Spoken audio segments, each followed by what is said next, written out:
কৃষ্ণ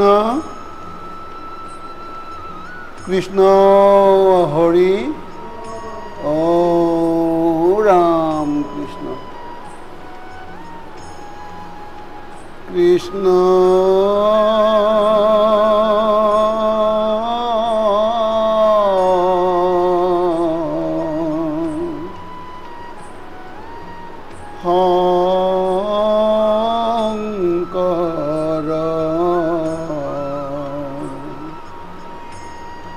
গুরু হরি রাম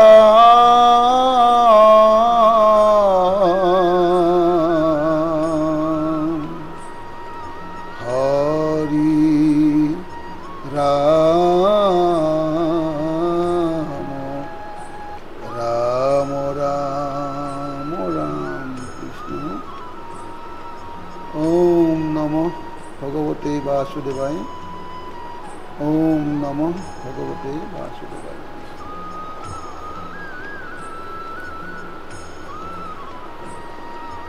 কৃষ্ণ আমি আহি পালোঁ ষষ্ঠ স্কন্ধ এই ষষ্ঠ স্কন্ধৰ ইয়াত আমি পাম অজামিল উপাখ্যান অজামিল উপাখ্যান আপোনালোকে কম বেছি পৰিমাণে সকলোৱে অজামিলৰ বিষয়ে জানে যে সেই অজামিলে উত্তম কুলত জন্ম লৈও শেষত যাই কেনেকৈ পতিত হ'ব লগা হৈছিলে আৰু সেই পতিত হোৱাৰ পাছত তেওঁৰ ভাৰ্যা পুত্ৰ আদি এই পৰিয়ালখন চলাওঁতে কিমানখিনি অন্যায় অনীতি তেওঁ কৰিব লগা হৈ ডাঙৰ এজন মানে মহাপাপী বুলি যাক কয় এই মহাপাপত তেওঁ পতিত হৈছিলে আৰু তেওঁৰেই একেবাৰে সৰুটো ল'ৰাৰ নাম আছিল নাৰায়ণ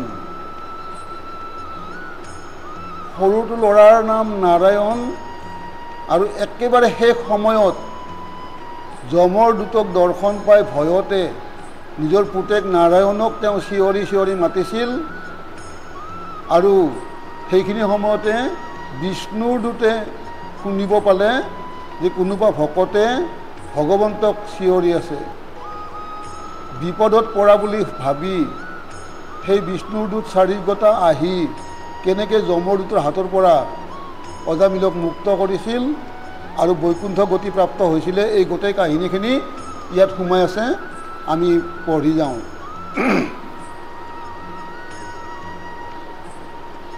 প্ৰথমতে আহিল মংগলাচৰণ মংগলাচৰণৰ বিষয়ে আমি ইতিমধ্যে আগতে আলোচনা কৰিছোঁ কিয় মংগলাচৰণ মানেনো কি এই ধৰণৰ আলোচনাখিনি আমি ইতিমধ্যে আগতে কৰিছোঁ আজি পঢ়ি যাওঁ হৰা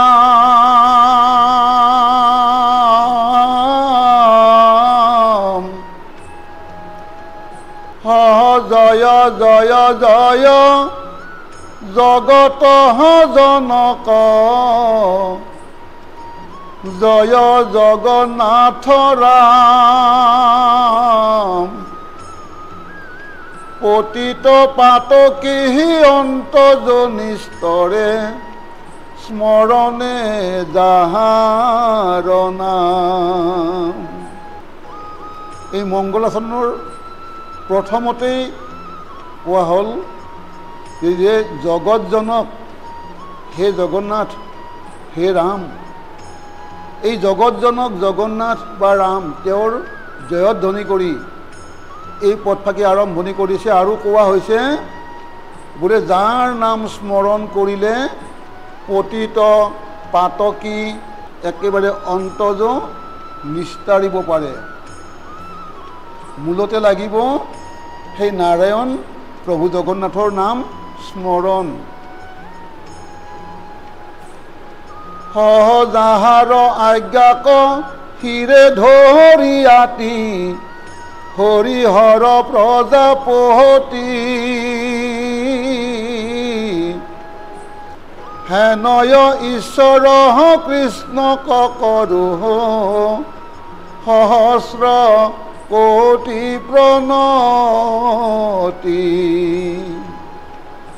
এইজনে প্ৰভু ভগৱন্ত, যে যাৰ আজ্ঞাক শিৰত ধাৰণ কৰি ব্ৰহ্মা বিষ্ণু মহেশ্বৰ এই তিনি শক্তিয়ে সংসাৰ চলায়, সেনেকুৱা ঈশ্বৰ কৃষ্ণক সহস্ৰ কৌটিবাৰ প্ৰণতি জনাই এই পদখিনি আৰম্ভ কৰিব ওলাইছে। সহ নম ভগৱন্ত সততেহে কৰন্ত, যিটো ভকতক দায়া, সৃষ্টি স্থিতি লয় কৰন্তে আশ্ৰয়, কটাক্ষে যাহাৰ মায়া।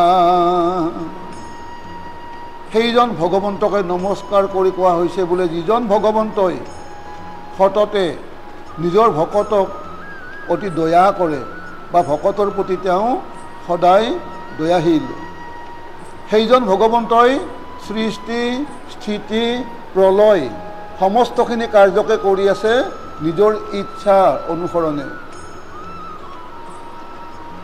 সহজতয় অৱতাৰ বিভূতি যাহাৰ, যাৰ মহাহৰি নাম, হেনয় ঈশ্বৰ কৃষ্ণক কৰো সহস্ৰ কোটি প্ৰণাম। যিমানবিলাক অৱতাৰ আছে, এই অৱতাৰবিলাক মহাহৰি প্ৰভু ভগৱন্তৰে বিভূতি, যাৰ নাম মহাহৰি। সেনেকুৱা ঈশ্বৰ কৃষ্ণক সহস্ৰ কৌটিবাৰ প্ৰণাম জনাইছে ইয়াত এই পদখিনি কৰিব যোৱাৰ আগমুহূৰ্তত।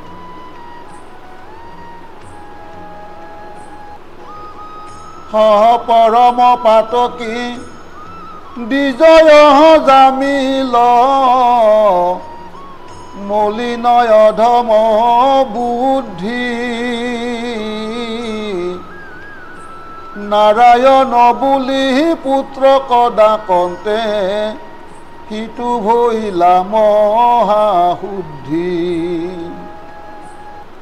ইয়াত সেই অজামিল উপাখ্যান ক'ব যোৱাৰ আগতে অজামিল নামটো একবাৰ উচ্চাৰণ কৰা হ'লেই, ক'লে কি পৰম পাতকী আছিলে সেই দ্বিজ অজামিল, বুদ্ধিত অতি অধম, কিন্তু তেওঁৱেই নিজৰ পুত্ৰ নাৰায়ণক মাতিছিলে ভয়ত আতুৰ হৈ, কিন্তু সেই নাৰায়ণ বুলি পুত্ৰক মাততেই মহাশুদ্ধি হ'ল তেওঁৰ। এইটো একেবাৰে সেই অজামিলৰ শেষ মুহূৰ্তৰ কথা। সহ পাপত নিস্তৰি সংসাৰ কতৰি, পাইলা বৈকুণ্ঠত স্থান, কৃষ্ণৰ কিংকৰে ৰচিলা শংকৰে, অজামিল উপাখ্যান। আৰু সেই পুত্ৰক স্মৰণ কৰোঁতেই, পুত্ৰৰ নাম ডাকোঁতেই পাপৰ পৰা নিস্তাৰ হৈ সংসাৰ বন্ধন ছেদ কৰি বৈকুণ্ঠত স্থান পাইছিলে। আৰু এই পদখিনি কৰিছে আমাৰ গুৰুজনা শ্ৰীমন্ত শংকৰদেৱ গুৰুজনায়ে। ৰাম শুনা সভাসদ ভাগৱত পদ, নিশবদ হুয়া আতি, কৃষ্ণৰ শ্ৰৱণ কীৰ্তনে কৰয়, প্ৰথমে পাপৰ শাস্তি। হে সভাসদ সমস্ত, এয়াই মহাভাগৱতৰ পদ। কি কোৱা হৈছে ইয়াতে? এই মহাভাগৱতৰ পদ অতি নিশব্দ হৈ শুনিব কৈছে, অৰ্থাৎ শুনি থাকোঁতে যাতে অইনে আন কিবা কথা বতৰা নাপাতে, ঠিক তেনেকুৱা এটা ইংগিতে আমাক ইয়াত দিছে। শুনা সভাসদ ভাগৱত পদ, নিশবদ হুয়া আতি, অতি নিশব্দভাৱে এই ভাগৱতৰ পদ শ্ৰৱণ কৰা। কৃষ্ণৰ শ্ৰৱণ বা কৃষ্ণৰ কীৰ্তনে কি কৰে? প্ৰথমতে পাপৰ শাস্তি প্ৰদান কৰে। সহজত মহাপুণ্য আপুনি উপজে, মিলাৱে মহামুকুতি। একেদায়ে তিনি কাৰ্য সাধে ভিনি, হেনহে হৰি ভকতি। এক নম্বৰ, প্ৰথমতে পাপৰ শাস্তি কৰে কৃষ্ণৰ কথা শ্ৰৱণ বা কীৰ্তন কৰিলে।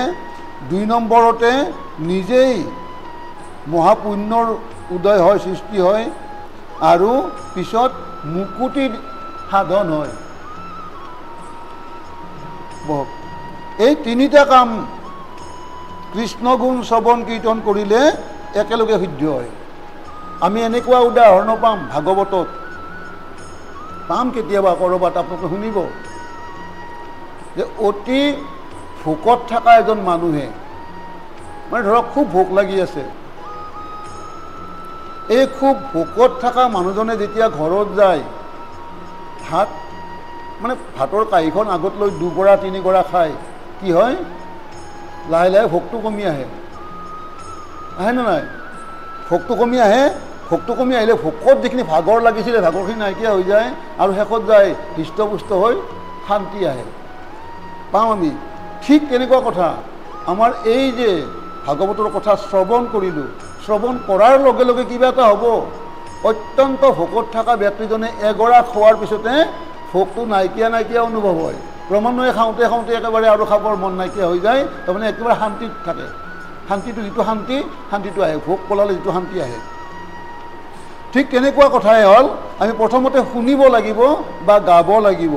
শুনা গোৱা এই দুইখিনিৰ কিবা এটা কৰিলে প্ৰথমতে আমাৰ এই নুশুনালৈকে হোৱা পাপৰ যিখিনি আমাৰ দম আছিলে, এই পাপৰ দমটো দাহ কৰিব আৰম্ভ কৰে, আৰু এটা সময়ত ভোকৰ জ্বালা মাৰ যায়, অৰ্থাৎ পাপৰ দামটো দাহ যায়। তাৰপিছত কি হয়? পুণ্যৰ উদয় হয়। পুণ্যৰ উদয় হয়। সেনেকৈ সেই পুণ্য উদয় হোৱাৰ পাছত যদি আমি অহৰ্নিশে এই কামটো কৰি যাওঁ, এটা সময়ত মুকুতি পোৱাৰ যোগ্যৱন্ত এজন পুৰুষ হৈ যায়। মানে শ্ৰৱণে কীৰ্তনে একেলগে 3টা কাৰ্য সাধন কৰে। হে ৰাম পৰীক্ষিত নৃপে পুষন্ত হুকত, শুনা মুনি মহামতি। কৃষ্ণৰ ৰুচিৰ চৰিত্ৰ শুনিলো, তোমাৰ মুখে সম্প্ৰতি। এতিয়া পৰীক্ষিত ৰজাই শুকৰ মুখে গোটেই ভাগৱত কথাখিনি শুনি আছে, আৰু সেয়ে পৰীক্ষিত ৰজাই ক'লে, বোলে তোমাৰ মুখে অত্যন্ত ৰুচিকৰ কৃষ্ণৰ চৰিত্ৰৰ কথা ইতিমধ্যে বহুখিনিয়ে শুনিলোঁ, আৰু সূৰ্যমণ্ডলৰ নক্ষত্ৰ গ্ৰহৰ কহিলা সমস্তে স্থিতি।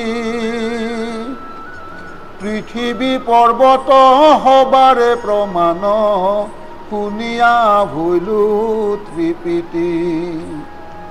পঞ্চম স্কন্ধত গোটেই বিশ্ব ব্ৰহ্মাণ্ডৰ ভূগোল কোৱা হৈছিলে আমাক, আমি শুনিছোঁ, যোৱা সপ্তাহত আমি সামৰণি কৰিলোঁ। গতিকে সেই কথাখিনিকে ক'লে ইয়াতে যে সূৰ্যমণ্ডল, নক্ষত্ৰ, গ্ৰহ সমস্তৰ স্থিতি সমস্তখিনিয়ে তুমি মোক ভাঙি পাতি বুজাই বঢ়াই ক'লা, আৰু তোমাৰ মুখেৰে পৃথিৱী পৰ্বত সাগৰ নদ নদী সমস্তৰ এই যিবিলাক ভূগোল, যিবিলাক কাহিনী শুনিলোঁ, মই অত্যন্ত তৃপ্তি লাভ কৰিলোঁ। গতিকে হয় মুনিবৰ কহি দুষ্টৰ, নৰকৰ কেনে স্থিতি। কোন পাপে কোন নৰকত পৰে, শুনিয়া উপজে ভীতি। গতিকে হে মুনিবৰ, তুমি এতিয়া আমাক নৰকৰ স্থিতি কেনেকুৱা কি এইখিনিকো বুজাই কোৱা। পাপটো সংসাৰত বহুতেই কৰা যায় বা বহুতেই হয়, কিন্তু এনেকুৱা কি পাপ কৰিলে কি নৰকত পৰিব লগা হয়, এই কথাখিনি মোক কোৱা।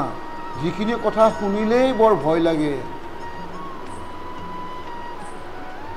কতে ক নৰক কাৰ কিবা নাম কৰিও হবে বিদিত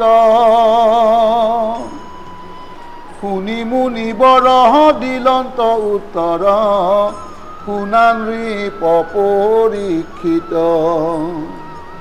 কিমান নৰক আছে, কোনখন নৰকৰ কি নাম, সমস্তখিনি তুমি মোক বুজাই কোৱাচোন। এই কথাষাৰ পৰীক্ষিতৰ মুখে শুনাৰ পাছত মহামুনি পৰীক্ষিতে তাৰ উত্তৰ দিব ওলাই কৈছে যে হে পৰীক্ষিত, তুমি জানিব খোজা কথাখিনি মই তোমাক কওঁ, তুমি শুনা। হৰাম হাত পাতালৰ তলৰ জলৰ উপৰে যমৰ পুৰ অসংখ্যা ততাত দুষ্টৰ নৰক জুৰি আছে বহুদূৰ। সাতখন পাতালৰ তলত জলৰ ওপৰত যমৰ নগৰ,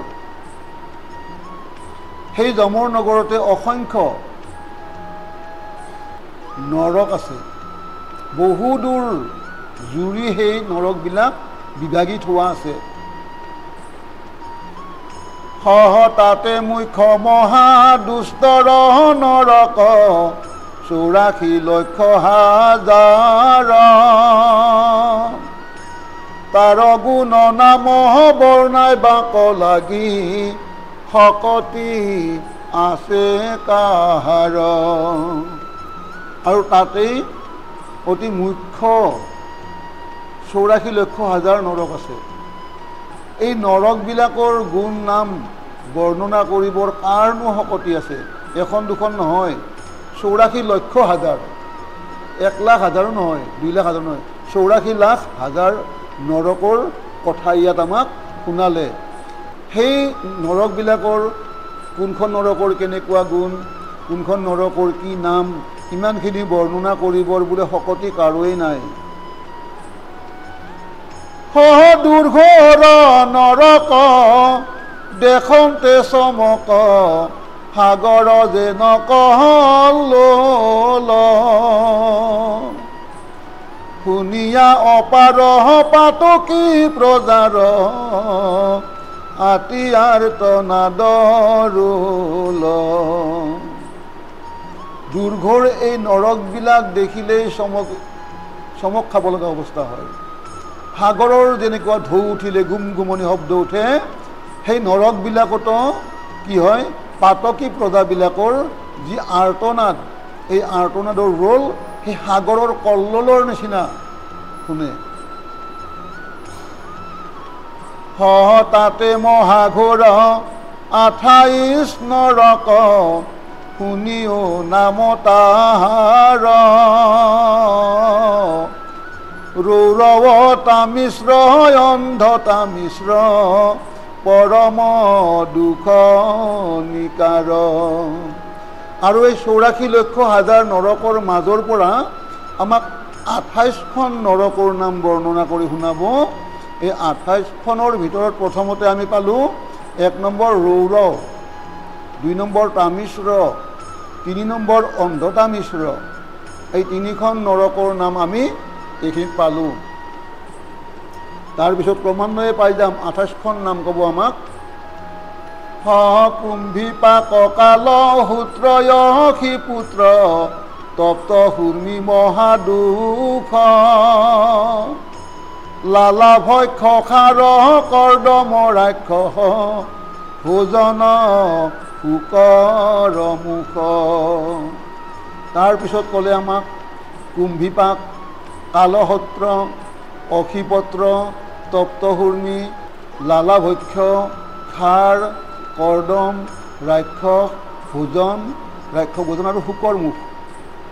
শুকৰ মুখ এইকেইখন নাম পালোঁ, আৰু আছে।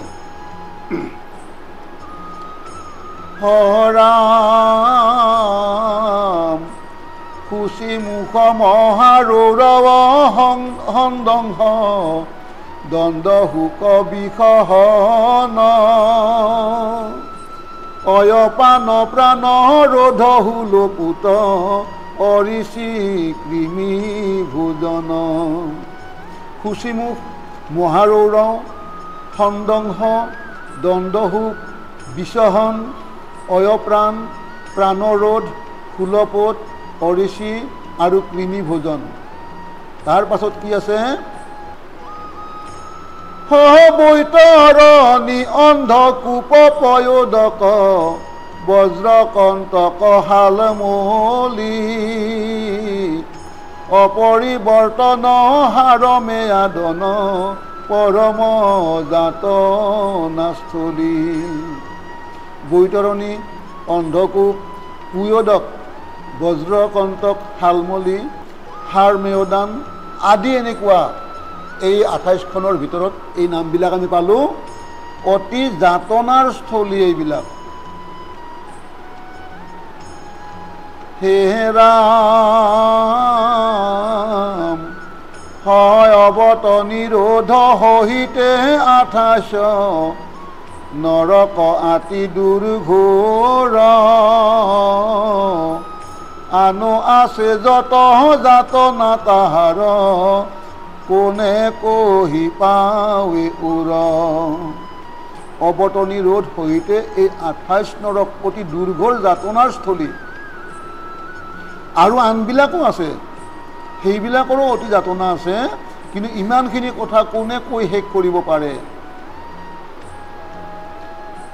সহপাতকী প্ৰজাৰ পৰমনিকাৰ কৰন্ত কিংকৰে শাস্তি যমপুৰ চানি শুনিয়া সদায় খুৰয়াৰ তনাদ আতি।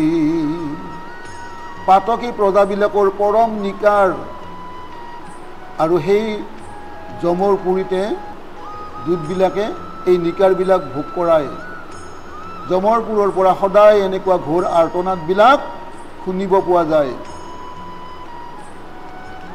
হয় অপ্ৰয়াসে পাপ কৰে নহৰে ঐত ভোগ কালে মহাদুখ পুণ্য কৰি জীৱ স্বৰ্গত বঞ্চয় তহিত নাহিকে সুখ। অপ্ৰয়াসে এই স্থলীত অৰ্থাৎ আমি মনুষ্য লোকত আমি যিবিলাক আছোঁ, আমি অপ্ৰয়াসে ইয়াতে ভোগ বাসনা দূৰ কৰাৰ কাৰণে বিভিন্ন পাপত লিপ্ত হওঁ।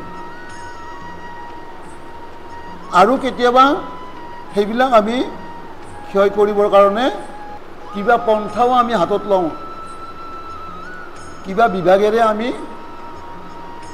এই পাপখিনি ক্ষয় কৰিবৰ চেষ্টা কৰি কিছু ক্ষয় কৰিব পাৰি, পুণ্যও অৰ্জন কৰিব পৰা হয়। কিন্তু সেনেকুৱা পুণ্যবিলাক অৰ্জন কৰি স্বৰ্গত বঞ্চে যায়।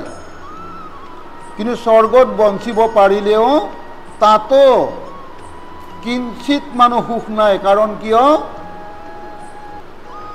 তৈৰ পৰা দেখে পাপীৰ যাতনা শুনে আৰ্তনাদ যত কেতিক্ষণে খহি পৰে ইটো ভয় নুগুচে সদা মনত। কাৰণ পুণ্য অৰ্জন কৰি স্বৰ্গত বঞ্চিব পাৰে যদিও এই স্বৰ্গৰ পৰা নৰকৰ সেই পতিত প্ৰজাবিলাকক দূতবিলাকে দি থকা শাস্তিবিলাক আৰু সেই শাস্তিবিলাক দিওঁতে প্ৰজাবিলাকৰ আৰ্তনাদবিলাক তাৰ পৰা দেখিব পায়, শুনিব পায়। এই দেখিব শুনিব পোৱাৰ কাৰণেই তেওঁলোকে স্বৰ্গত থাকিও এটা ভয় মনত ৰাখিব লগা হয় যে যি সাধাৰণ অলপমান কিবা পুণ্য অৰ্জন কৰি স্বৰ্গ আহি পালোঁ, কিন্তু স্বৰ্গত যদি কিবা আমি ভোগ কৰোঁ, এই পুণ্যখিনি যেতিয়া আমাৰ ক্ষয় হ'ব, তাৰ পৰা আমাক পুনৰ সেই নৰকলৈকে পেলাই দিব। গতিকে নৰকৰ যন্ত্ৰণাবিলাক দেখি থকাৰ পাছত কি হয় তেওঁলোকৰ কথাখিনি ইয়াতে ক'ব আমাক। দিব স্বৰ্গ ভোগ ভুঞ্জে তথাপিত চিন্তায়ে ধাতু উৰাই যেন কাটিবাৰ বন্দিৰ পিন্ধন্তে খাহন্তে সন্তোষ নাই। দিব্য স্বৰ্গভোগ ভোগ কৰে, তথাপিতো চিন্তাটো থাকে যে ভোগ কৰিছোঁ হয়, এই ভোগ কৰাৰ লগে লগে মোৰ অৰ্জিত পুণ্যৰ কিছু ক্ষয় হ'ল। গতিকে কাটিব নিয়া বন্দী, সেই কাটিব নিয়া বন্দী এজনৰ যেনেকৈ পিন্ধোঁতে খাওঁতে শুওঁতে অনবৰতে কোনদিনা কাটিব সেই তাৰিখটোলৈকে মনত পৰি থাকে, কিবা খালেও সেই তাৰিখটো অহালৈকে ভয় নুগুচে। ঠিক দিব্য স্বৰ্গভোগ ভোগ কৰা এই প্ৰজাবিলাকৰো কোনদিনাখন তাৰ পৰা পৰিব লগা হয় সেই দিনটোলৈকে ভয় লাগি থাকে। কাৰণ সেই এটা মনত ভয় পুহি থাকিলে তেওঁ খাবও নিবিচাৰে, খালেও ৰুচি নাহে। অথচ সেই দিব্য ভোগখিনি ভুঞ্জিবৰ কাৰণে আমি ইয়াতে বহুত পাপ কৰ্মত লিপ্ত হওঁ। কিন্তু সেনেকুৱা কিবা কৰিও যদি আমি দিব্য ভোগ ভুঞ্জা সেই ঠাইখন পাওঁ যদি, তথাপিতো মনত ভয় এটা থাকি যায় যে কোনদিনা এই ভোগখিনি কৰাৰ সেই পুণ্যৰ বোজাটো ক্ষয় হয় আৰু ক্ষয় হ'বৰ দিনাখনে আমাৰ কি গতি হয়। সহজত প্ৰতীৰ্থ যজ্ঞ জহ গদান কৰি মহাপুণ্য সাংসে, তথাপি কালৰ হাতৰ নেৰাই ব্ৰহ্মভুৱনত বঞ্চে। যিমান তপ নকৰক কিয়, যিমান তীৰ্থ ভ্ৰমণ নকৰক কিয়, যজ্ঞ যোগ দান কৰি মহাপুণ্যকে সঞ্চয় নকৰক কিয়, আৰু সেইবিলাক কৰি যদি ব্ৰহ্মভুৱনতো যায় চিট পায়, ব্ৰহ্মভুৱনত যায়ো যদি বঞ্চিব পৰা হয়, তথাপি কালৰ হাত এৰাব নোৱাৰে। কাৰণ কালে ব্ৰহ্মভুৱনকো ঢুকি পায়। সহকে তীক্ষণে কালে ধৰেইতো ভয়, ব্ৰহ্মাকো নেৰে সৰ্বথা।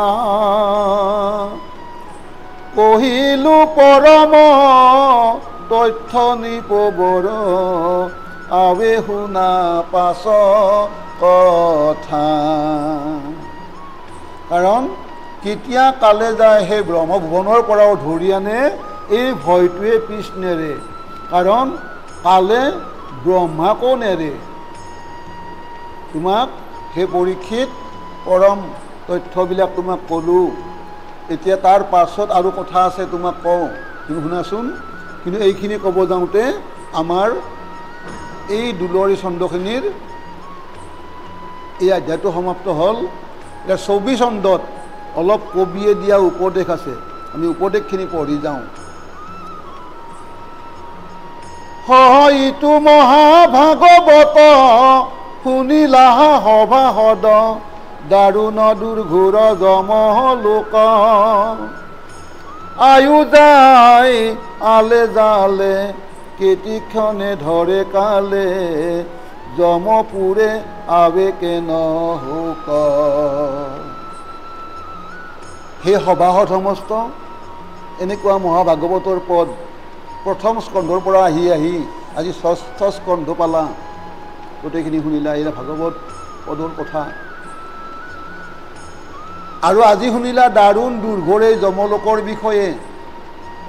গতিকে আমিও এদিন বা সকলোৱে এদিন সমাজৰ লোকে সেই যমপুৰক যাবই লাগিব। যমপুৰক যোৱা সেই দিনটো নাহালৈকে আমি ইয়াত যিকেইদিন থাকিম, আমাৰ এই থকা সময়খিনিৰ প্ৰায়খিনি সময় আমাৰ আলজাল কৰোঁতেই শেষ হ'ল। আহি আজি আমি একেবাৰে বৃদ্ধ অৱস্থাৰ শেষৰ ফালে আহি আছোঁ।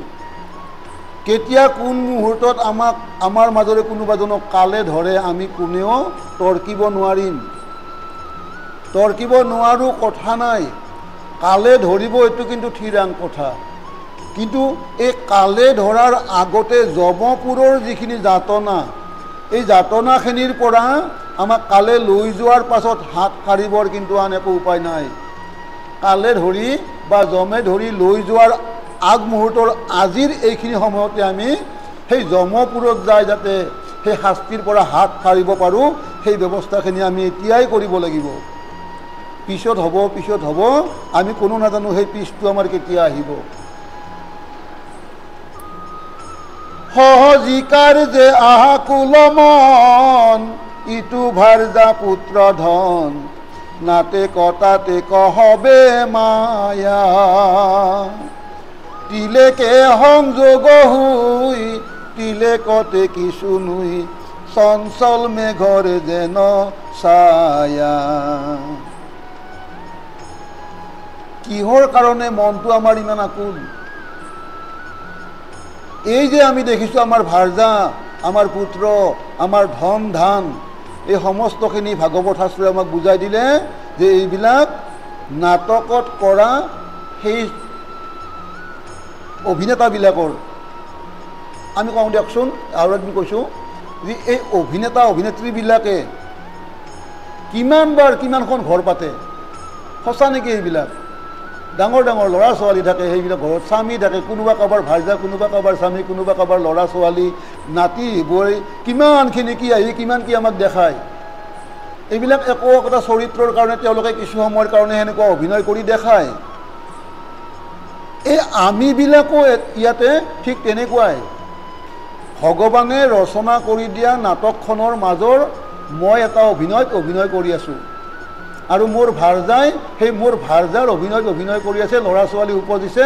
কিন্তু চিৰদিন জানো আমি ইয়াতে একেলগে সেই ভাৰ্যা স্বামীৰ নিচিনাকৈ, ল'ৰা দেউতাকৰ নিচিনাকৈ থাকিব পাৰিম? কোনেও ৰাখিব নোৱাৰে। নাট্যকাৰে লেখা নাটকখিনিৰ যেতিয়া আমাৰ জৱনিকা পৰিব, তেতিয়া আমি মঞ্চৰ পৰা অট'মেটিক নামি যাব লাগিব, আৰু পুনৰ উঠিবৰ কাৰণে নাট্যকাৰে আমাক সুবিধা দিয়ে নিদিয়ে সেইটো নাট্যকাৰৰ ওপৰত নিৰ্ভৰ। গতিকে এনেকুৱা ভগৱানৰ ৰচিত এই কাৰ্যক্ষেত্ৰত আমি প্ৰত্যেকেই কিবা এটা চৰিত্ৰত অভিনয় কৰি আছোঁ। গতিকে এই ভাৰ্যা পুত্ৰ ধন ধান এইবিলাক চব নাটকত দেখাৰ নিচিনা, আমি নিজে কৰি থকাৰ নিচিনা। কিন্তু অলপ পিছতে আমি এই মঞ্চৰ পৰা নামি যাম, আমাৰ পুত্ৰ আমাৰ ভাৰ্যা কোনেও আমাক ৰাখিব নোৱাৰিব। কিন্তু এইবিলাক ভাৰ্যা পুত্ৰ আমাৰ মাজত এক তিল সময়ৰ কাৰণে সংযোগ হয়, আৰু কিছু সময়ৰ পিছতে আমাৰ পৰা আঁতৰি গুচি যায়। মেঘৰ ছায়াৰ নিচিনা আকাশত দেখিব ঘোৰ মেঘে অন্ধকাৰ কৰি ধৰি আছে, কিছু পিছত দেখিব মেঘ নাই, ফৰকাল আকাশ। ঠিক তেনেকুৱা আমাৰ গৃহবিলাক বা আমাৰ এই চৰিত্ৰবিলাকৰ মাজত সোমাই থকা আমিবিলাকৰ কিছু আভাস। হৰাম বিষয় পশুৰ ভৈজ্ঞ কৃষ্ণৰ সেৱাৰ যজ্ঞ ভাৰতত নৰকলেহে বৰ তাক পাই হেলা কৰি সদানো সুমৰে হুৰি কিনো নৰ অধম পামৰ। যে কৃষ্ণৰ সেৱাৰ যজ্ঞ ক্ষেত্ৰখন এই ভাৰতবৰ্ষ, শৰীৰটো মনুষ্য শৰীৰ, যুগটোও পাইছোঁ আমি কলিৰ যুগ। গতিকে কৃষ্ণৰ সেৱাৰ যজ্ঞ এই নৰ শৰীৰটো ভাৰতত পাই উঠিও বিষয় পশুৰ যজ্ঞ, এই বিষয় বাসনাবিলাকৰ মাজতে আমি যিটো নেকি পশুৰ কাৰণে প্ৰযোজ্য, আমাৰ কাৰণে কৃষ্ণ সেৱাটোহে প্ৰযোজ্য। কিন্তু সেই কৃষ্ণ সেৱাটোক আমি পৰিহাৰ কৰিছোঁ কাক পাই? এই পশুৰ ভোগ্য বিষয় বাসনাক পাই আমি জীৱটোক গতি দিব পৰা যিটো আমাৰ প্ৰধান কৰ্ম আছিলে কৃষ্ণৰ সেৱা, এই কৃষ্ণৰ সেৱাটো আমি হেলা কৰি সুমৰণ কৰিব মানে নিবিচাৰোঁ। কিন্তু বিষয় বাসনাৰ ফালে আমাক নকলেও আমাৰ জীৱত মনটো বা শৰীৰটো আমাৰ ধাবিত। তেনেকুৱা ক্ষেত্ৰত গুৰুজনাই কৈছে, কিনো এনেকুৱা অধম নৰ পামৰ নৰ ভাৰতত উপজিল। কাক কৈছে কথাখিনি? গুৰুজনাই উপদেশ স্বৰূপে আমিবিলাককে কৈছে। হৰাম শাস্ত্ৰৰ বুজিও মজা সদায়ে কৃষ্ণক ভজা হৈও এক শৰণ কৃষ্ণত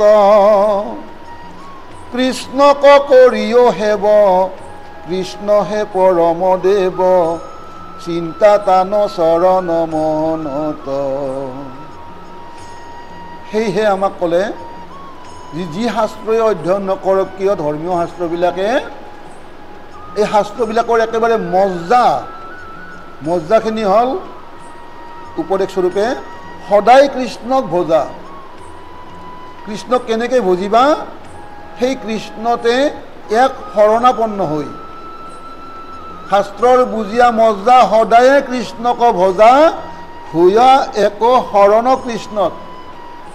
কৃষ্ণত এক শৰণ হৈ কৃষ্ণক ভজা, কৃষ্ণক কৰিও সেৱ, কৃষ্ণকে সেৱা কৰা। কৃষ্ণহে পৰম দেৱ। পৰম শব্দটোৰ অৰ্থই হ'ল একেবাৰে চূড়ান্ত, যে কৃষ্ণহে সেইজন দেৱ, পৰম দেৱ। চিন্তা তান চৰণ মনত, তেওঁৰ চৰণ মনত চিন্তা কৰা। কি হ'ব তেতিয়া? মায়াৰ ভাঙিব কাপ, তৰিবা যাতনা তাপ, যমৰ গুচিবে হবে দায়। যাৰ নাম লৈলে তৰি হেনহে বান্ধৱ হুৰি, ইহ পৰ লোকৰ সহায়। মায়াৰ যি কাপ, যাতনাৰ যি তাপ, যমৰ যি দায়, এই সমস্তখিনি আমি খণ্ডন কৰিব পাৰিম যদিহে শাস্ত্ৰৰ মজ্জা বুজি লৈ এক শৰণাপন্ন হৈ কৃষ্ণদেৱত কৃষ্ণক ভজনা কৰা হয়, কৃষ্ণক সেৱা কৰা হয়, কৃষ্ণৰ চৰণ চিন্তা কৰা হয়। তেতিয়া আমি মায়াৰ কাপ ভংগ কৰি যমৰ তাপৰ পৰা পৰিত্ৰাণ পাম।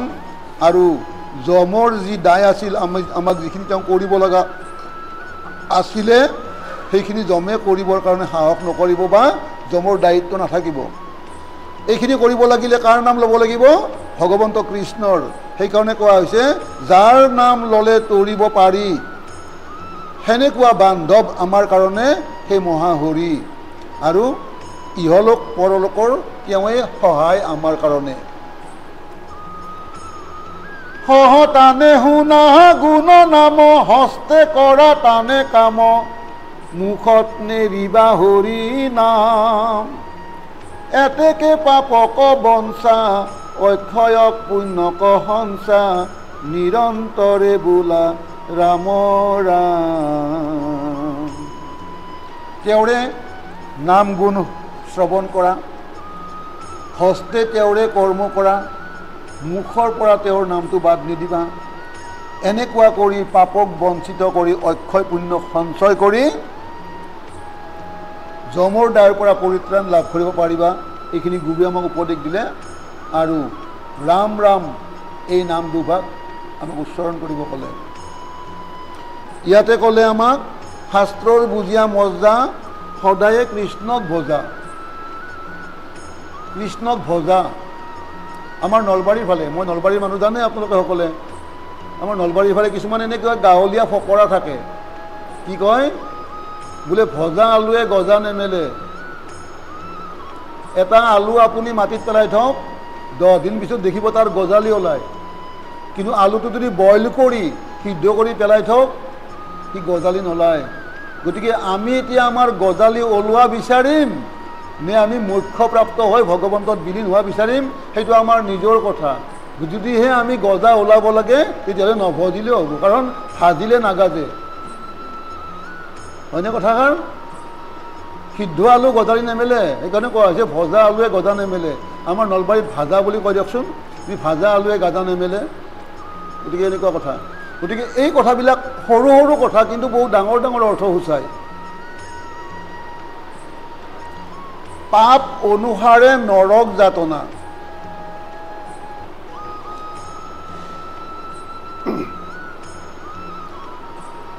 হৰাম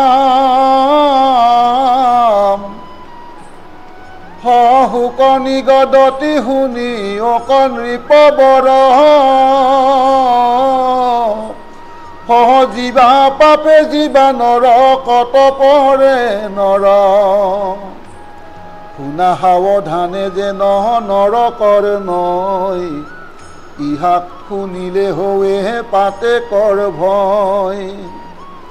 এই শুকদেৱে কৈ আছে, হে নিপবৰ পৰীক্ষিত, তোমাক মই কওঁ শুনাচোন, যি পাপত যি নৰক যন্ত্ৰণা পাব লগা হয়, তুমি সাৱধান হৈ লোৱা। তেনেকুৱা নৰকৰ মহিমাবিলাক মই তোমাক ক'ব যাই আছোঁ। আৰু যি কথা শুনিলে পাপ কৰ্ম কৰিবই ভয় লগা হয়। সহধৰ্মই আচৰক পাপ নকৰক প্ৰাণী, কৃষ্ণৰেহে আজ্ঞা ইটো জানি বেদ বাণী। এই ধৰ্ম আচৰণ কৰক প্ৰাণী সমস্তই, জীৱ সমস্তই, মনুষ্য সমস্তই। পাপ আচৰণ নকৰক, এইটো কৃষ্ণৰ আজ্ঞা আৰু এইটো বেদৰ বাণী। এই কৃষ্ণৰ আজ্ঞা বুলি জানি বা বেদৰ বাণী বুলি জানি যাতে আমি ধৰ্ম আচৰণ কৰোঁ, পাপ যাতে আমি কৰিবৰ কাৰণে সাহস নকৰোঁ, সেনেকুৱা কথা ইয়াত অলপমান উল্লেখ কৰা হ'ব। সহি যে মহাপাপ মাধৱৰ আজ্ঞা ভংগে, ফুঞ্জাৱে যাতনা তাক জমে হেহি সংগে। যে ভগৱন্ত কৃষ্ণই এই আজ্ঞাখিনি কৰিছে, বেদৰ বাণীবিলাকে এই কথাবিলাক কৈ আছে। যদি মাধৱৰ এনেকুৱা আজ্ঞাবাণীক আমি ভংগ কৰোঁ, তেতিয়া যমে খং কৰে। যমে খং কৰি যমে কি কৰে? যাতনা ভুঞ্জায়। ভগৱন্তৰ আজ্ঞা যমেও ভংগ নকৰে, ব্ৰহ্মা বিষ্ণু হৰেও ভংগ নকৰে। তেনেকুৱা ক্ষেত্ৰত যদি আমি কোনোবাই সেনেকুৱা ভগৱন্তৰ আজ্ঞা ভংগ কৰোঁ, তেতিয়া সেই মানে ভগৱন্তৰ একান্ত বৈষ্ণৱ 12 জনৰ ভিতৰৰ এজন যমে খং কৰে, খং কৰি যাতনা ভোগায়। পৰবিত্ত পৰপুত্ৰ ভাৰ্যা যিটো হৰে, অন্তকালে আশী দুতে পাশে বান্ধি ধৰে। মহাভয় দেখাই তৰ্জি গৰ্জি দণ্ডে তাৰে, গলে নিয়া তামিশ্ৰণ ৰকে তাক পাৰে। পৰৰ বিত্ত মানে পৰৰ ধন, পৰৰ পুত্ৰ মানেতো সন্তান জানেই, ল'ৰা ছোৱালী, বা পৰৰ ভাৰ্যা। এই পৰৰ বিত্ত পৰপুত্ৰ পৰ ভাৰ্যা যিটোৱে হৰণ কৰে, অন্তকালে আহি যমৰ দূতে তাক বান্ধি ধৰি লৈ মহাভয় দেখাই তৰ্জন গৰ্জন কৰি দণ্ড কৰি বল কৰি নি তামিশ্ৰ নৰকত তেওঁক শাস্তি প্ৰদান কৰে। সহদূতৰ মূৰ্তিক দেখি কাম্পে সৰ্বগাঁও, ক্ষুধায়ে তৃষায়ে আতি কৰে আৰ্তৰাও। মহাপীড়া পাই মূৰ্ছা যাই মন্দ ভাগি, মুৰি মুৰি যিয়ে দুনাই জাতহনা কলাগি। যমদূতৰ যি মূৰ্তি, এই মূৰ্তি দেখি সৰ্বশৰীৰ কম্পিত হৈ যায়। ক্ষুধায়ে তৃষ্ণায়ে আৰ্তৰাও কৰিব ধৰে। মহাপীড়া পাই সেই মন্দভাগীয়ে মূৰ্ছা যায়, মৰে মৰে মৰে, এনেকুৱা লাগে নাই নমৰে আৰু জীয়াই উঠে, মৰি মৰি জীয়ে বোলে। সহ ভাৰ্যা পুত্ৰ এৰি ভুঞ্জে যিটো অহংকাৰী, স্বামীক বঞ্চি আখাই যিটো দুষ্টা নাৰী।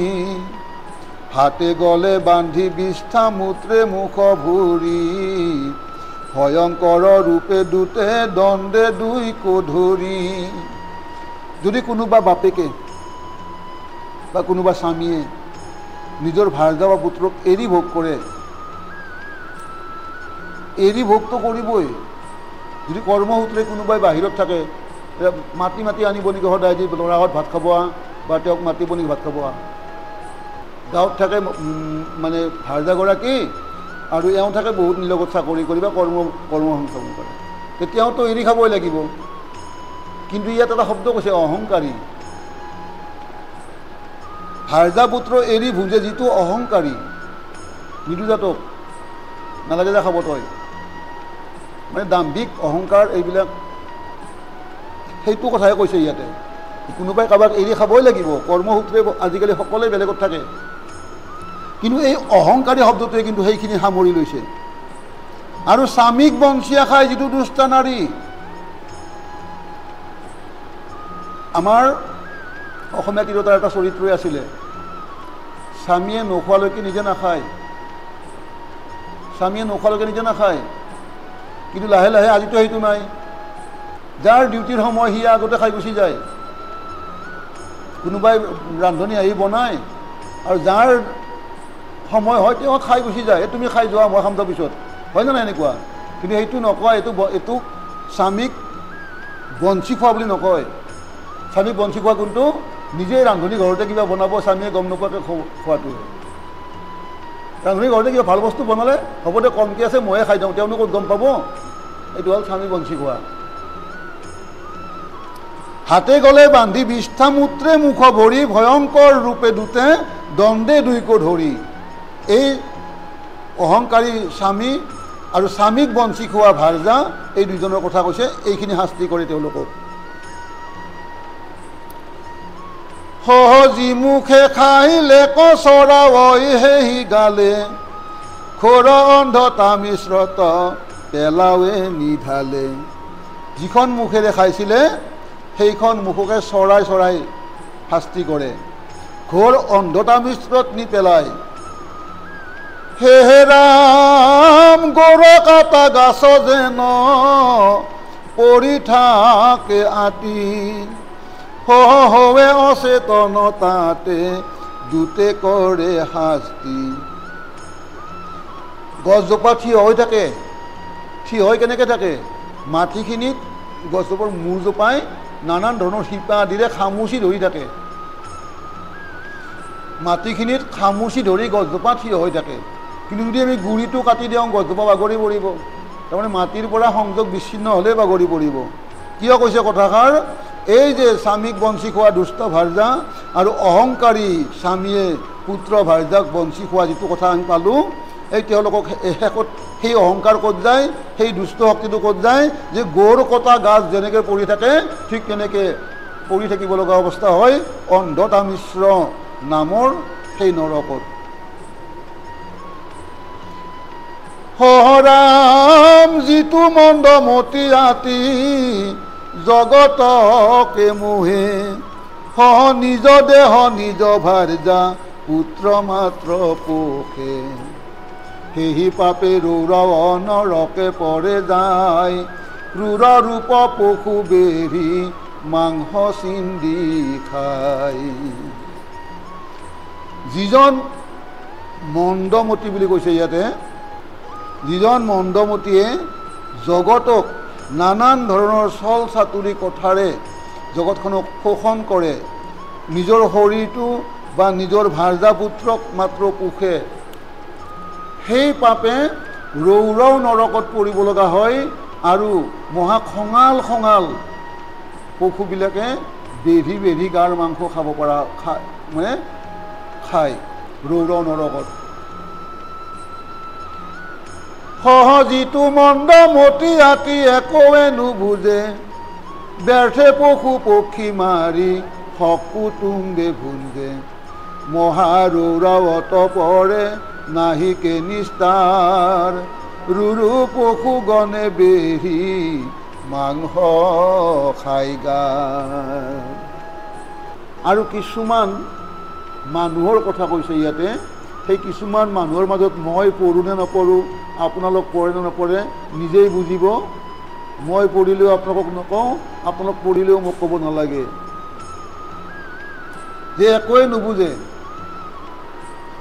আলহী অতিথিবিলাক আহাৰ নামতে কি কৰে, গোটেই সকুটুম্বে ভুজিবৰ কাৰণে ছাগলী, হাঁহ, পাৰ, কুকুৰা আৰু বিভিন্ন মাৰে আৰু খায়।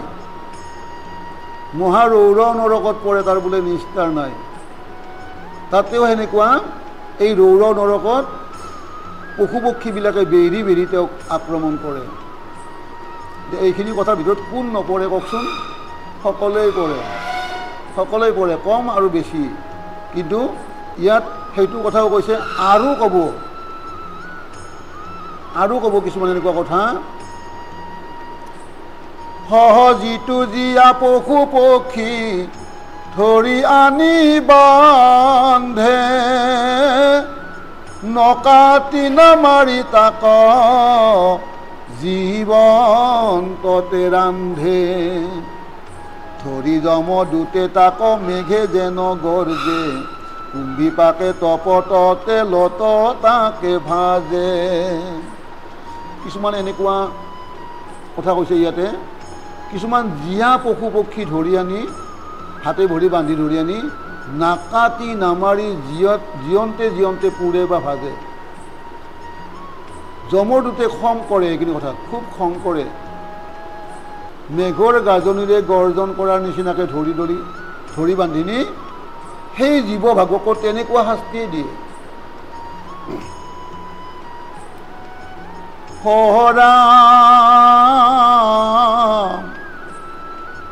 পৰম অধম যিটো কৰে ব্ৰহ্মবধ, কালসূত্ৰে পৰি হোৱে শৰীৰ দগধ। অযুত যোজন মান মণ্ডল আকাৰ, তপত তামৰ খোলা দেখি চমৎকাৰ। তলত অগণি উপহৰত সূৰ্য তাপ, তাতে পৰি পুৰে ব্ৰহ্মবোধি মহাপাপ। ব্ৰহ্মবধ, ব্ৰহ্মবধটো কিন্তু এটা বেলেগ বস্তু দেই, এইটো বহুত দীঘল আলোচনা আছে। এইটো ব্ৰহ্ম আমাৰ বিশ্লেষণটো হ'বই লাগিব, আৰু এনেকুৱা কথা ক'লে বহুতে বেয়া পায়। ব্ৰাহ্মণক বধ কৰাটো বোলে ব্ৰহ্মবধ, সেইটো ব্ৰাহ্মণ বধ হ'ব। ব্ৰহ্মবধ কেনেকৈ হ'ব? ব্ৰহ্মনো কোন? ব্ৰহ্ম হ'ল স্বয়ং ভগৱান। এই ভগৱানক বধ কৰিব পাৰে নেকি কোনোবাই? চাওকচোন, দুইফালে কথা কৈছোঁ মই।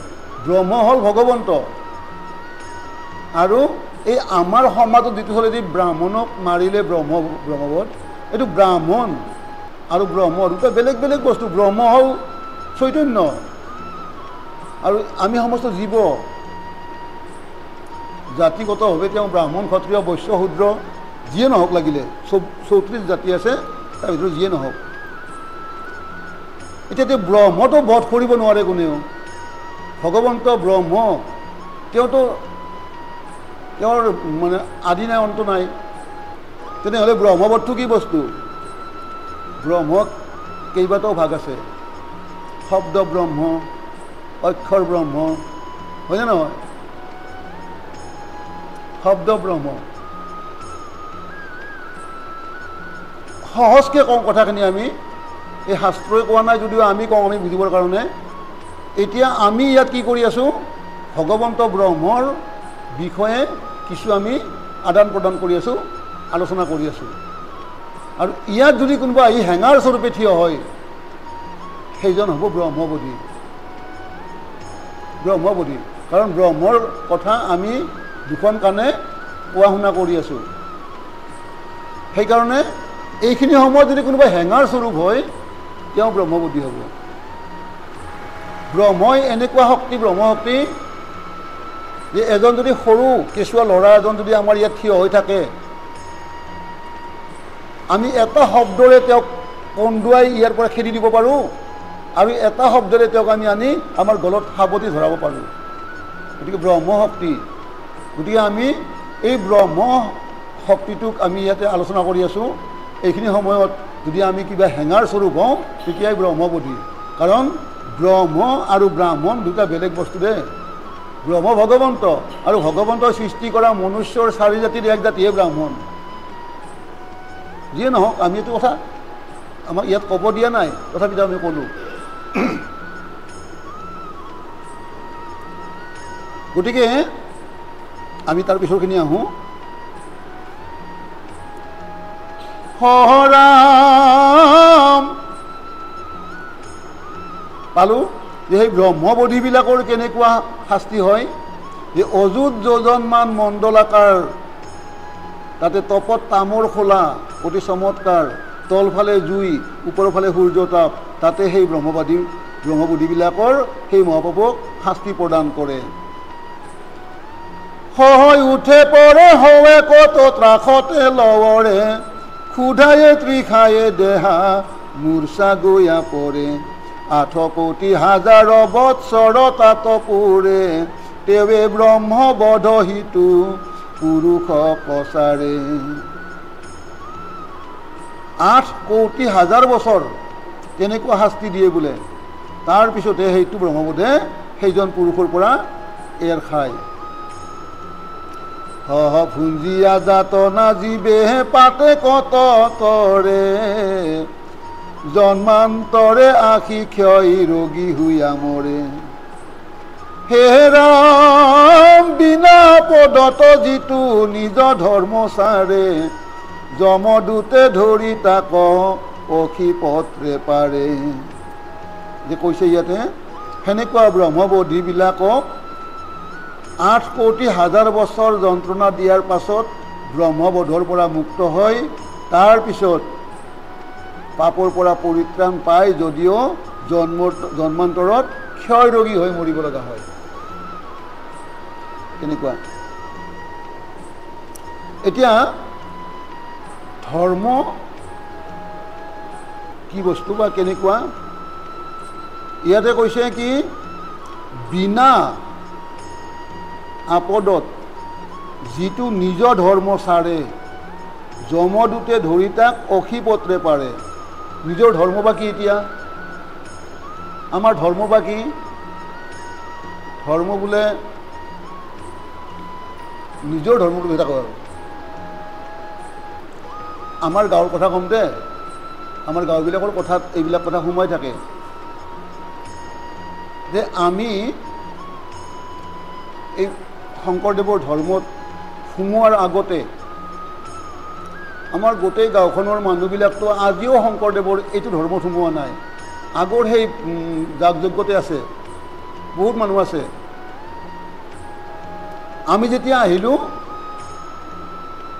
আমাক কৈছিলে যে পিতৃ পিতামহ 14 পুৰুষে কৰি থকা ধৰ্মটোক ত্যাগ কৰি এটা বেলেগ ধৰ্মত গুচি গ'ল কৈছিলে আৰু আমাক জোকাইছিলে বা আমাক অত্যাচাৰো কৰিছিলে কিবা কিবি কৰক দিয়কচোন এইবিলাকৰো কথা নাই আমাৰ ভাবিব নালাগে যে আমি বোলে আমাৰ স্বধৰ্ম পৰিত্যাগ নকৰোঁ এই স্বধৰ্মটো আমি বুজি পাবতো লাগিব নহয় স্বধৰ্ম বুলি কওঁতে কিন্তু ধৰ্মটো কেনেকুৱা বস্তু এই নিজা ধৰ্ম মানে স্বধৰ্ম ৰকচোন যে আমাক কৈছিলে আমি কেতিয়াও আৰু এই আমাৰ গাঁও শংকৰী হ'ব যোৱা বুলি কয় শংকৰদেৱৰ এই ধৰ্মত ল'লে শংকৰী হোৱা বুলি কয় গতিকে আমি নাযাওঁ আমাৰ পিতৃপুৰুষে কৰি থকা আমাৰ স্বধৰ্মক আমি ত্যাগ নকৰোঁ যে স্বধৰ্ম বা কি মনুষ্যৰ স্বধৰ্ম হ'ল মনুষ্যৰূপে জন্ম লাভ কৰি জীৱটোক ভগৱানমুখী কৰি মোক্ষ প্ৰদান কৰিবৰ কাৰণে ভগৱন্তৰ সেৱা গুণ শ্ৰৱণ কীৰ্তন কৰাই হ'ল মনুষ্যৰ স্বধৰ্ম আমি মনুষ্য হয়নে নাই হয় যদি আমাৰ স্বধৰ্ম আমি ক'ত ত্যাগ কৰিলোঁ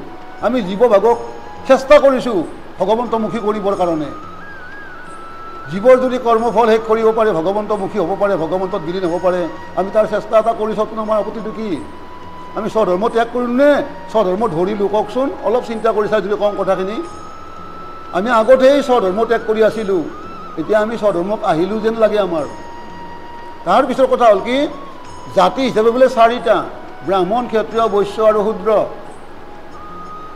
এই আমি মনুষ্যৰো 4 ভাগে বিভক্ত গতিকে এই 4 ভাগ মনুষ্যৰ কিন্তু 4 বিধ ধৰ্ম আছে শূদ্ৰৰ ধৰ্ম হ'ল সেৱা কৰা বৈশ্যৰ ধৰ্ম হ'ল বেহা বেপাৰ কৰি ধন টকা পইচা অৰ্জন কৰি ৰাজ্যখন টনকিয়াল কৰা ৰাজভঁৰাল টনকিয়াল কৰা আৰু ক্ষত্ৰিয়ৰ হ'ল নিজৰ বাহুবলেৰে শক্তিৰে দেশখন ৰক্ষা কৰা ব্ৰাহ্মণৰ হ'ল আন 3 জাতিক ব্ৰহ্মজ্ঞান বিলোৱা গতিকে এইটো হ'ল মনুষ্যৰ জাতি হবে যদি বিশ্লেষণ কৰি চাওঁ 4 জাতিৰ 4 ধৰ্ম গতিকে মই যদি আপোনালোকে বহা ঠাইখন মুচি হাৰি দিওঁ এইটো মোৰ ক্ষুদ্ৰ হিচাপে সেৱা কৰা হয় গতিকে মই যদি ক্ষুদ্ৰ হয় মইতো ক্ষুদ্ৰ হয়ে গতিকে এই আপোনালোকে বহা ঠাইখিনি মুচি হাৰি দিয়া বা কিবা কিবি ধৰণৰ আপোনালোকৰ শুশ্ৰূষা কৰিব পাৰে এইটো মোৰ সেৱা গতিকে এইটো মোৰ স্বধৰ্ম মোৰ ক্ষুদ্ৰ হিচাপে স্বধৰ্ম এইটো আৰু মনুষ্য হিচাপে স্বধৰ্ম জীৱটোক ভগৱন্তৰ ফালে ধাবিত কৰোৱাটো গতিকে ইয়াত কৈছে কি যে যদি কিবা কাৰণ আহি পৰে আপদ আহে তেতিয়া মই মোৰ স্বধৰ্ম ত্যাগ কৰিব লাগিলেও কথা নাই কাৰণ মই ক্ষুদ্ৰ মই সেৱা কৰিব লাগিছিল কিন্তু মই কিবা বিপদ মই নোৱাৰিলে মই কি মৰি হ'লেও কৰিম নেকি আপদ আহিলে নকৰিলেও কথা নাই বুলি কৈছে, কিন্তু বিনা আপদত যদি কৰে তাতে সোমাইছে কথাখিনি, যে বিনা আপদত যিটো নিজ ধৰ্ম চাৰে যমদূতে ধৰি তাক অখিপত্ৰে পাৰে। সহচাবুকে কোবাৱে হাতীত ৰাসতে লৱৰে, চেদে অংগ অখিপত্ৰে মূৰ্ছা গয়া পৰে। খুৰতাল বনপত্ৰ খুৰতৰ ধাৰ, স্বধৰ্মতে গীক কাটি কৰে বুন্দামাৰ। গতিকে খুৰতৰ ধাৰ থকা অস্ত্ৰেৰে সেই স্বধৰ্মত্যাগীক কাটি কাটি বুন্দামাৰ কৰে। এনেকুৱা শাস্তিবিলাক জীৱই ভোগ কৰিব লগা হয়। সহৰাম তেজি নিজ ধৰ্ম পাখণ্ডৰ পাৱে গতি, শুকৰ মুখৰ কথা শুনিও সম্প্ৰতি। বিনায় অপৰাধে দণ্ডে যিটো ৰাজা চন্দ, ব্ৰাহ্মণ বৰ শৰীৰত কৰে দণ্ড। শুকৰ মুখত চেপি ভুঞ্জাৱে নিকাৰ, কলত জান পিয়া যেন পেৰে কুখিয়া। যে বিনা অপৰাধে যদি কোনোবা ৰাজাই চন্দ দণ্ডৰে দণ্ডিত কৰে বা ব্ৰাহ্মণৰ শৰীৰকো দণ্ড দিয়ে, তেওঁ কি কৰে, এই কুঁহিয়াৰ পেৰা মেচিনটো দেখিছে নহয়, কুঁহিয়াৰৰ ৰস যি উলিয়াই বাটে ঘাটে, তেনেকৈ বোলে কুঁহিয়াৰ পেৰা দি পেৰে। সহৰাম দাস মুখ মাখি জোক পোক পৰুৱাৰ, ঈশ্বৰে নিৰ্মিলা বৃত্তি ৰুধিৰে আহাৰ। পিয়ন্তে গাঁৱৰ তেজ তাক যিটো মাৰে, পৰে সিটো নৰ অন্ধ কূপ অন্ধকাৰে। দাহ মহ মাখি জোক পোক পৰুৱা আদি বিভিন্ন আছে, যিবিলাকে আমাৰ শৰীৰত কামুৰি তেজ খায়। ঈশ্বৰে তেওঁলোকৰ বৃত্তিটো নিৰ্মাণেই কৰিছে তেনেকৈ, তেওঁলোকৰ ভক্ষ্য বস্তুৱেই হ'ল ৰুধিৰ বা তেজ। তেনেকুৱা ঈশ্বৰেই তেওঁলোকক সেইটো বৃত্তি দিয়া হৈছে বা দিছে। কিন্তু সেনেকুৱা এটা অৱস্থাত যদি সেনেকুৱা কোনোবাই গাৰ তেজ পি খাই থাকোঁতে তাক মাৰি পেলাই, তেওঁ বোলে শাস্তিৰ যোগ্য হয়। অন্ধকূপ, সেই অন্ধকাৰত পতিত হয়, যিটো অন্ধকূপ নামৰ যন্ত্ৰণা ঠাই আছে তাতে। ইয়াতে মানে কথা এষাৰ মনত পৰিল, ধেমেলীয়া কথা, যদিও শাস্ত্ৰ ভাষাৰ মাজত ধেমেলীয়া কথা ক'ব নালাগে, তথাপি কথাষাৰ এনেকুৱা মহ দাহবিলাকৰ কথা কোৱাৰ কাৰণে মনত আহিল।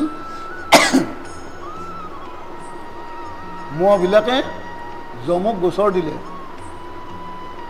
যে মহাৰাজ যম, মনুষ্যবিলাকে আমাক দুটা শাস্তি দিয়ে, আমি তেওঁলোকৰ গাত বিন্ধু হয়, কিন্তু তেওঁলোকে আমাক দুটা শাস্তি দিয়ে। কেনেকুৱা, কোনো থাপ্পৰ মাৰি পিহি দিয়ে, আমাৰ দোষ সৰু এটা শাস্তি দিয়ে দুটা, থাপ্পৰ এটা মাৰি দি এনেকৈ পিহি দিয়ে। গতিকে এইটোতো আমাক অন্যায় কৰে, আপুনিতো ধৰ্মৰাজ, আপুনি ইয়াৰ বিচাৰখন কৰি দিব লাগিব। ধৰ্মৰাজ যমে বোলে হয় নেকি, এটা অপৰাধৰ এটাহে শাস্তি হ'ব, দুটা শাস্তি কিয় দিব, বোলা মই ইয়াৰ বিচাৰখন কৰিম। বিচাৰ কৰিব আহিল, মনুষ্য সুধিলে কিয় তোমালোকে এনেকুৱা কৰা নেকি, বোলো অঁ কৰোঁ। কিয় কৰা, এতিয়া আমাক দুটা শাস্তি দিয়ে মহে। বোলো কেনেকুৱা, আহিতো কামোৰে কামোৰে, কাণৰ কাষত যিটো গুণগুণনি ধৰে, গতিকে এই যে তুমি খাব আহিছা খোৱা, কিন্তু কাণৰ কাষত গুণগুণনি কৰি আমাক অশান্তি কিয় দিয়া, গতিকে আমি দুটা শাস্তি দিওঁ তেওঁলোকক। কওকচোন কথাটো, কাণৰ কাষত গুণগুণাই গুণগুণাই বাঁহীটো বজাই আমাক সেনেকৈও কষ্ট দিয়ে আৰু বিন্ধি পেলাই খুজতিও দিয়ে, গতিকে দুটা দোষ কৰে, দুটা শাস্তি পাবই। এনেকুৱা এটা ধেমালীয়া কথা, আমাৰ গাঁওবিলাকত এইবিলাক কথা সাধাৰণভাৱে ক্লাববিলাকত চলি থাকে, আমি পাওঁ।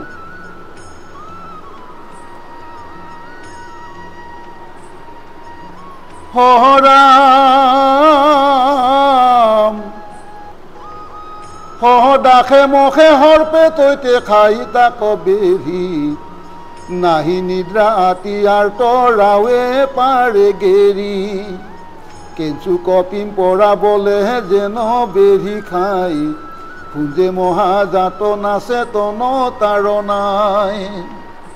আৰু সেনেকুৱা কৰাৰ পাছত এই তেজ খাই থাকোঁতে মাৰা এই অপৰাধৰ কাৰণে তেওঁকো সেনেকুৱা শাস্তি দিয়া হয়। দাহে মহে সৰ্পে বেৰি বেৰি খাই চিঞৰি থাকিব লগা হয়।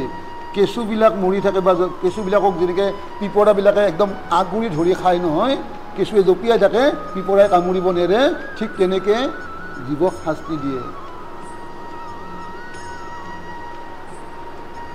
ভুঞ্জে মহাযাতনা চেতনা তাৰণাই। এনেকুৱাকৈ মহাযাতনা ভোগ কৰে, অচেতন হৈ পৰি মৃত্যুবৰণ কৰিব লগা হয়। বলি বিশ্ব দেৱ পঞ্চ যজ্ঞ ধৰ্ম নিজ, তাকে নিতে নকৰিয়া ভুঞ্জে যিটো দ্বিজ।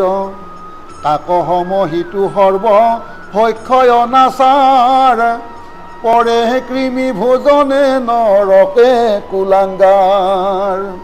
গতিকে ইয়াত কথা এটা ক'লে যে বলি বিশ্বদেৱ পঞ্চযজ্ঞ এইটো হ'ল মনুষ্যই কৰিব লগা, নিতে কৰিব লগা মনুষ্যৰ ধৰ্ম। আৰু তাক যিয়ে নিতে নকৰি ভুঞ্জে, কাউৰীৰ সমান সেইটো সৰ্বভক্ষ অনাচাৰী, কৃমি ভোজন নামৰ নৰকত দৌৰি দিয়া হয়। এতিয়া এই আমি সিদিনা কৈছোঁ, অলপতে কৈছোঁ বলি কি, বিশ্বদেৱ পঞ্চযজ্ঞ কি, এই কথাটো আমি সিদিনা কৈছোঁ। পাহৰিলে নেকি আপোনালোকে? নাজানো, পাহৰিছে নেকি?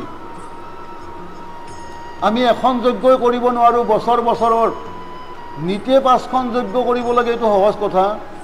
আৰু বৈষ্ণৱতে যজ্ঞ নকৰেই, তেতিয়াহ'লে এই পাঁচখনকৈ যজ্ঞ এদিনত কৰিব লাগিব। আৰু বলিকটো আমি বিৰোধ কৰোঁ, কিন্তু ইয়াত বলিও নকৰিলেও বোলে সেই নৰকত যন্ত্ৰণা দিয়া হয়। অলপতে কৈ উঠিলোঁ আমি কৃমি ভোজন নৰকত। এই আমি 2 সপ্তাহ আগতে কৈছিলোঁ, পৰীক্ষিতে কলিক যেতিয়া বাধা দিছিলে, তেতিয়া যিখন গৃহত পঞ্চযজ্ঞ নহয়, বলি বিশ্বদেৱ পঞ্চযজ্ঞ নহয়, সেইখন গৃহত কলিক বাধা দিছিলে। এতিয়া এই যে পঞ্চযজ্ঞ,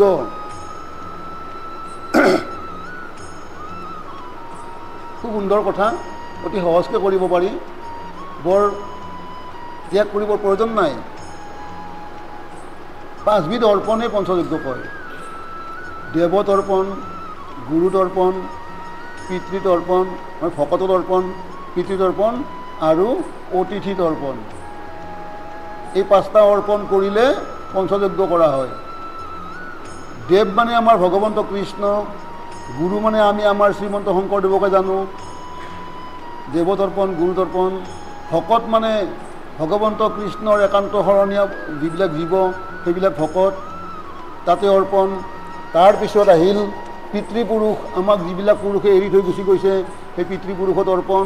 তাৰপিছত আহিল অতিথি অৰ্পণ। এই 5টা অৰ্পণ যদি আমি প্ৰতিদিনে কৰিব পাৰোঁ, 5 বিধ যজ্ঞ কৰা হয়। এতিয়া 5টা যজ্ঞ কৰিবৰ কাৰণে আমি দেৱক বা লগ পাম কেনেকৈ, গুৰুক বা বিচাৰি পাম ক'ত? ভকতটো আমি দেখাই নাপাওঁ আজিকালি সচৰাচৰ। গতিকে এনেকুৱা অতিথি আমাৰ ঘৰতনো কোনদিনা আহে? পিতৃপুৰুষতো মৰি গুচিয়ে গ'ল। গতিকে কেনেকৈ কৰিম? এই মুষ্টি দানৰ কথা কৈছিলোঁ আমি সিদিনা। ভাত বনাব যাওঁতে আমাৰ পৰিয়ালটোৰ প্ৰয়োজনীয় চাউলখিনি খৰাহিটোত লৈ ধুব নিয়াৰ আগতে তাৰ পৰা 1 মুঠি মাত্ৰ ৰাখি দিব লাগে। সেইটো ৰাখি দিওঁতে আমাৰ অন্তৰৰ ভাৱৰ কথা, আমি কিবা এজনৰ নাম কৈতো ৰাখিম, কোনোবা এজন ভগৱানৰ নাম কৈতো ৰাখিম, আমি কিয় কৈ আমি কৃষ্ণ বুলি কৈ ৰাখিম যেনিবা। ৰাখি দিলোঁ 1 মুঠি। সেই মুঠি ৰখাৰ পৰা কিন্তু আমাৰ হাত কমি নাযায়, বাঢ়িবহে বৰঞ্চ আৰু এজনে খাব পৰাকৈ, কিয় নাজানো।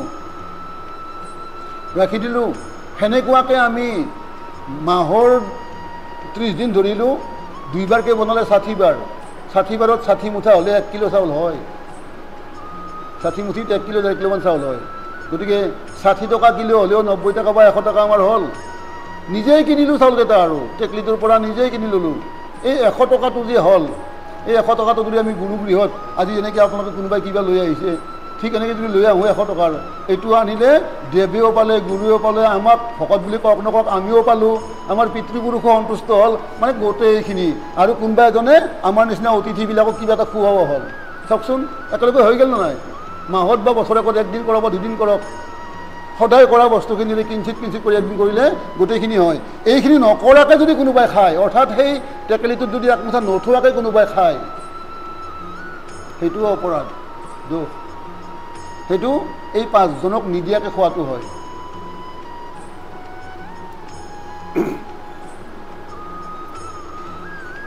হৰাম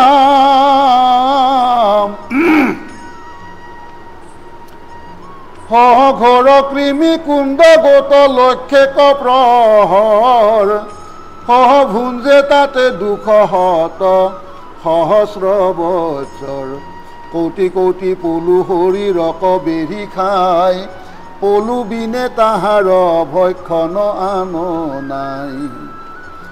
হে ৰাম ব্ৰাহ্মণৰ সুবৰ্ণক যিটো চুৰি কৰে, বিনায়া পদত সামান্যৰ ধনৰে, সন্দংস নৰকে যম দুটে পেলাই আনি, চিন্দে মাংস তপত সন্দাসে টানি টানি।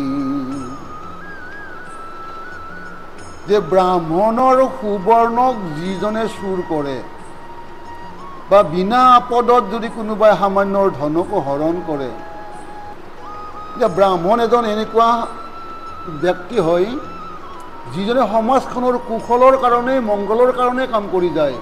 সমাজখনৰ প্ৰত্যেকজন জীৱকে ব্ৰহ্মক চিনাকি কৰি দিয়ে, আৰু ব্ৰহ্মক চিনাকি কৰি দিয়াৰ পিছত ব্ৰহ্মশক্তি লাভ কৰি জীৱটোৱে কেনেকৈ মুক্তি পাব পাৰে, ইমান এটা সুন্দৰ বৃত্তি ধাৰণ কৰা এজন ব্যক্তি, যাক আমি ব্ৰাহ্মণ বুলি কওঁ। এই ব্ৰাহ্মণবিলাকে সংসাৰত শ্ৰম কৰিব নোৱাৰে, নাপায়, বেদে দিয়া নাই।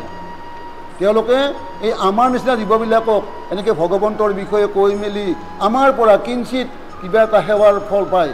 সেইটো ফল পাই যদি অলপমান কিবাকৈ ধন সঞ্চয় কৰে, সেইখিনিকো যদি কোনোবাই চুৰ কৰি লৈ যায়, তেওঁৰ কি অৱস্থা হ'ব? ব্ৰাহ্মণৰ বৃত্তি কি বুলি কৈছে আমাক? আমি পাইছোঁ 4ৰ্থ স্কন্ধত, যে আনে খেতি কৰি লৈ যোৱা, খেতি কৰি ধান দাই লৈ যোৱাৰ পাছত নৰাৰ মাজত যিবিলাক ধান পৰি যায়, সেইখিনি বুটলি আনি শুকাই মেলাই চাউল কৰি লৈ সেই চাউল ভগৱন্তক অৰ্পণ কৰি তেওঁ খায়। তেনেকুৱা এজন ব্যক্তি, তেওঁৰ যদি কিবা এটা বস্তু আমি যদি চুৰ কৰি আনো, তে তাতকৈ আৰু ডাঙৰ অপৰাধ কিবা হ'ব পাৰে নেকি? তেওঁৰ ভিত্তি কি? নিজে একো শ্ৰম নকৰে আৰু কাকো অন্যায় নকৰে, সকলোকে সদ উপদেশ দিয়ে, ভগৱন্তৰ আদৰ্শ দেখাই, ভগৱন্তক পোৱাৰ পথটো দেখাই দিয়ে, আৰু খোৱাৰ কাৰণে কেৱল কৰে কি? চহা খেতিয়কবিলাকে ধান ৰুই মেলি ধান পুৰত কৰি কাটি নিয়াৰ পাছত যিটো সৰি পৰে, সেইটো বুটলি আনি খাই ভগৱন্তক অৰ্পণ কৰিয়ে খায়। তেনেকুৱা এজন ব্যক্তি ব্ৰাহ্মণ। তেওঁৰ সেইখিনি বস্তুকো যদি আমি চুৰ কৰিব যাওঁ কোনোবাই, তাৰ কেনেকুৱা অপৰাধ হ'ব, এই কথাটো কৈছে ইয়াতে।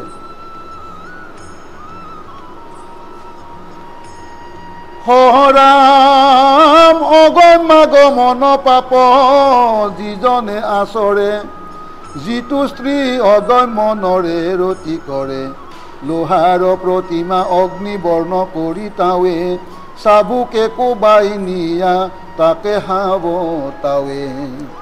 অগম্যাগমন হ'ল যাব নলগা ঠাইত যোৱাটো। এজন পুৰুষ বা এজনী স্ত্ৰী আমাৰ ধৰ্মীয় পন্থা অনুযায়ী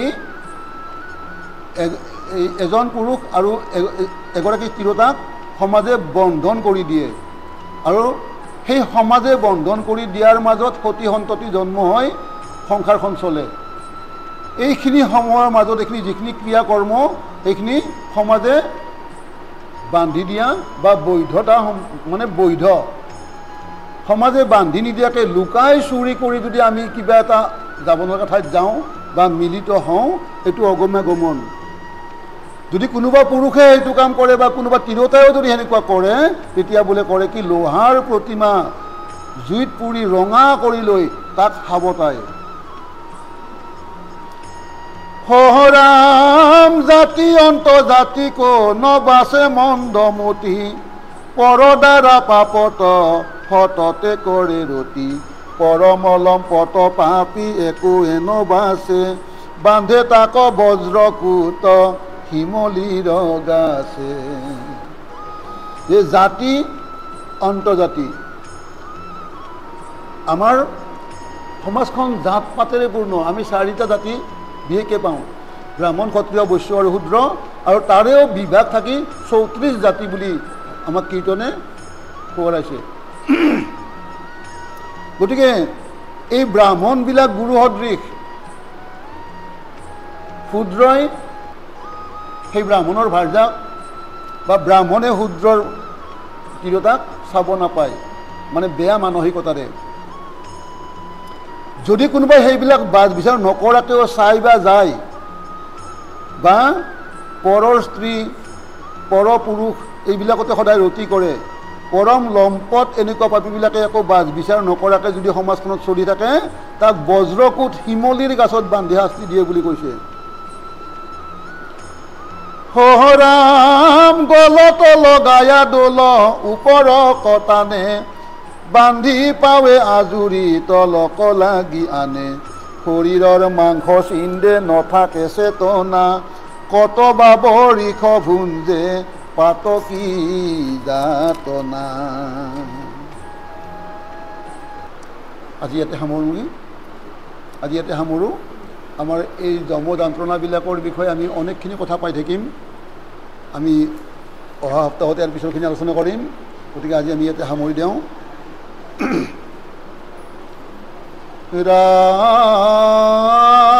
ৰাম নিৰন্তৰে বোলা ৰাম ৰাম হৰি ৰাম ৰাম ৰাম ৰাম কৃষ্ণ জয় ৰাম জয় নাৰায়ণ জয় কৃষ্ণ জয় জগত গুৰু শ্ৰীমন্ত শংকৰ কৃষ্ণ হৰি ৰাম কৃষ্ণ হয় অপৰাধ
কৃষ্ণ হৰি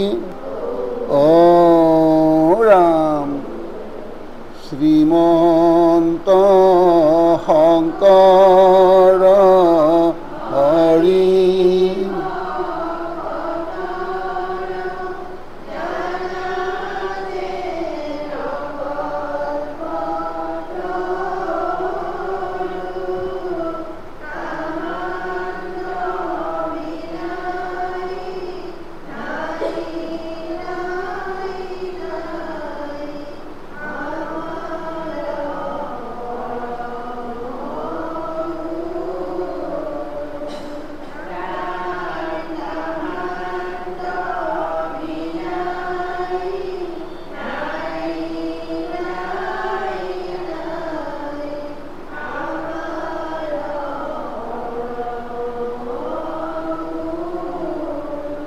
কৃষ্ণ হৰি